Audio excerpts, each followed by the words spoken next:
స్వామి, ఆ రంగుబట్లు వేసుకోకూడదు. ఎందుకని వేసుకోకూడదు స్వామి? తన భక్తులందరూ నల్లబట్లే వేసుకుంటారని అయ్యప్ప శనీశ్వరుడికి మాటిచ్చాడు. శనేశ్వర, నా భక్తులు సంవత్సరానికి మండల కాలం నీ 7 ఏళ్ల పీడనలో అనుభవించు కష్టాలన్నీ అనుభవిస్తారు. నీకిష్టమైన రంగు నలుపు కదా.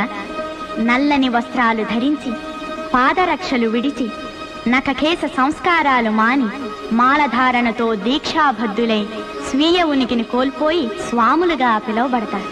కఠోరమైన బ్రహ్మచర్య వ్రతాన్ని అవలంబించి స్వామియే శరణమయ్యప్ప అని శరణు ఘోష చేస్తూ అడవుల వెంబడి పాదచారులై నా దర్శనార్థం వస్తారు. అటువంటి నా భక్తులను నీవెప్పుడూ పట్టి పీడించరాదు. శుభయోగములనే కలిగించాలి. ఇది నా ఆజ్ఞ. ధర్మశాస్త్రవతారమైన నీ శాసనము నాకు శిరోధార్యం. ఆ విధంగా మణికంఠుడు శని ఒప్పించాడు.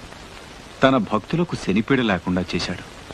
అందుకే అయ్యప్ప దీక్షలో ఇన్ని కఠిన నియమాలు పాటించాలి. నల్లబట్ల ఆంతర్యం తెలుసుకున్నారు కదా, తెలియని వాళ్ళకి అది తెలియజెప్పండి. స్వామి